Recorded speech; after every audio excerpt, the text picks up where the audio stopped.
আজ আমি কথা বলছি সেই সমস্ত পিতার হয়ে যার সন্তান বোমায় ছিন্ন ভিন্ন হয়ে গেছে। আমি কথা বলছি সেই সমস্ত মায়ের হয়ে যার কোল খালি হয়ে গেছে। আমি কথা বলছি সেই নিরীহ শিশুর হয়ে যার অপরাধ শুধু এই ছিল, সে একটি ভুল ভূখণ্ডে জন্মেছিল, যেখানে স্বাধীনতা মানেই শত্রুতা, অধিকার মানেই লাশের সারি, এবং মানবতা মানেই আমেরিকার হাতে খুন হওয়া। আমেরিকা, এই তথাকথিত সভ্যতার দাদা, এই গণতন্ত্রের কুমিরের কান্না, এই মানবাধিকারের প্রবচন রচয়িতা, আজকের দিনে পৃথিবীর সবচেয়ে বড় জঙ্গি। হ্যাঁ, আমি বলছি জঙ্গি। কারণ যারা শিশুদের ওপর ফসফরাস বোমা ফেলে, তারা মানবতার রক্ষক হতে পারে না, তারা সভ্যতার ধ্বজাধারী নয়, তারা হানাদার, লুণ্ঠনকারী, খুনি। ইরাকে আমেরিকা 2003 সালে গণবিধ্বংসী অস্ত্র খুঁজতে গিয়েছিল। আজ 2025 সাল, অস্ত্র পাওয়া যায়নি, কিন্তু 5 লাখের বেশি মানুষ মারা গেছে। এদের মধ্যে 3 লাখের বেশি ছিল শিশু ও নারী। ইরাকের তেলকূপে মার্কিন কোম্পানির নাম ফলক বসানোই ছিল প্রকৃত লক্ষ্য। সেই তেলের মূল্য পরিশোধ করেছে বাগদাদের মা, নাজাফের শিশু, মসুলের বৃদ্ধ। বন্ধুরা, যেদিন আমেরিকা ইরাক আক্রমণ করছিল সেদিন যদি আরবরা চেয়ে না দেখে প্রতিহত করত, আমেরিকা ও তার মিত্ররা লিবিয়া আক্রমণের সাহস পেত না। যদি লিবিয়ায় আমেরিকাকে উচিত শিক্ষা দেয়া যেত, তাহলে সিরিয়া ইয়েমেনের দিকে অস্ত্র ত্যাগ করার সাহস পেত না। হ্যাঁ বন্ধুরা, আমেরিকাকে একটার পর একটা দেশ আক্রমণ ও খনিজ সম্পদ লুণ্ঠনের সাহস আমরাই জুগিয়েছি। আমেরিকা ও তার মিত্ররা তাই ওপেনে প্যালেস্টাইনে হাজার হাজার মানুষের রক্ত ঝরাচ্ছে, মানুষ হত্যার সাফাই গাইছে। লিবিয়া ছিল আফ্রিকার সবচেয়ে সমৃদ্ধ দেশ। গাদ্দাফির নেতৃত্বে ছিল বিনা খরচে শিক্ষা, চিকিৎসা, নারীর স্বাধীনতা। কিন্তু এই উন্নয়ন পশ্চিমা বিশ্বকে পছন্দ হয়নি।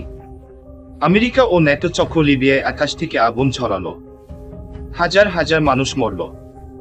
গাদ্দাফিকে হত্যা করা হলো পাশবিকভাবে রাস্তার মাঝে। অথচ পশ্চিমারা একে বলল আরব বসন্ত। আসলে ওটা ছিল পশ্চিমা বসন্ত, লাশের বাগানে ফুটে ওঠা রক্তরাঙা টিউলিপ। সিরিয়ায় রাসায়নিক অস্ত্রের অজুহাতে হানা দিল যুক্তরাষ্ট্র ও তার মিত্রেরা। আজ সেই দেশ ধ্বংসস্তূপ, শহরগুলো ধূসর ধোঁয়ার ভেতর নিখোঁজ। ইয়েমেনে সৌদি ও আমেরিকা হাতে হাত মিলিয়ে শিশুদের কবর বানাচ্ছে। আজ গাজার আকাশে কোনো পাখি নেই, শুধু ড্রোনের গর্জন, যুদ্ধবিমানের চিৎকার। আজ পর্যন্ত 50,000-এরও বেশি মানুষ নিহত। গৃহহীন, নিরাশ্রয়, খাবার নেই, পানি নেই। কিন্তু অস্ত্র আছে। আর সেই অস্ত্র কার? আমেরিকার। হ্যাঁ বন্ধুরা, আমেরিকা যদি অস্ত্র না দিত, প্রযুক্তি না দিত, বোমার ফিনান্স না করত, ইসরায়েল এতটুকু সাহস পেত না। এই যুদ্ধ আসলে ফিলিস্তিন ও ইসরায়েলের নয়। এটা একদিকে আমেরিকার মদতপুষ্ট যুদ্ধ মেশিন, অন্যদিকে একটি নিরস্ত্র জাতির টিকে থাকার লড়াই। ইসরায়েল আসলে আমেরিকার 51তম অঙ্গরাজ্য। পাসপোর্টে লেখা না থাকলেও অস্ত্র, নীতি, কৌশল সবই ওয়াশিংটনের তামিল। হ্যাঁ, তারা এক নীতির ধারক, এক হত্যাযজ্ঞের সহযোগী। যখন বাগদাদে আগুন, ট্রিপলিতে ধ্বংস, গাজায় শিশুদের কবর, তখন রিয়াদে হয় রাজকীয় উৎসব, দোহায় চলে ফ্যাশন শো, কায়রোয় হয় কনসার্ট। বন্ধুরা, চেয়ে থাকা মানেই সম্মতি দেওয়া। যারা প্রতিবাদ করেনি তারা সহযোদ্ধা নয়, সহপরাধী। কেউ কেউ আমেরিকার সন্ত্রাসী নীতিকে কি কৌশলগত মিত্রতা বলে বরণ করে নিচ্ছে। কেউ কেউ ইসরায়েলের সাথে হাত মিলিয়ে বলছে আঞ্চলিক স্থিতিশীলতা দরকার দিও। এই স্থিতিশীলতা মানেই যেন ফিলিস্তিনিদের মৃত্যু নিশ্চিত করে পশ্চিমাদের তেল ব্যবসা স্থায়ী করা। আমরা আর কতকাল চুপ থাকব?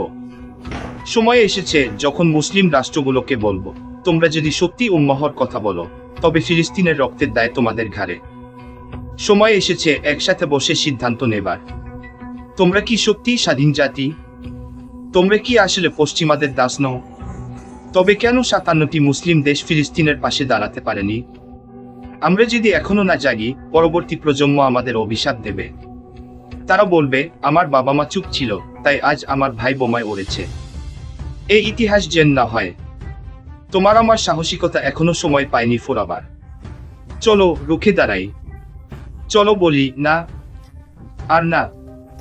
চলো বলি আমেরিকা, তোমার লজ্জা থাকলে মুখ থেকে রাখো। চলো বলি ইসরায়েল, তোমার পতাকা আজ আগুনের নিচে। জয় হোক মানবতার, জয় হোক প্রতিরোধ যোদ্ধাদের।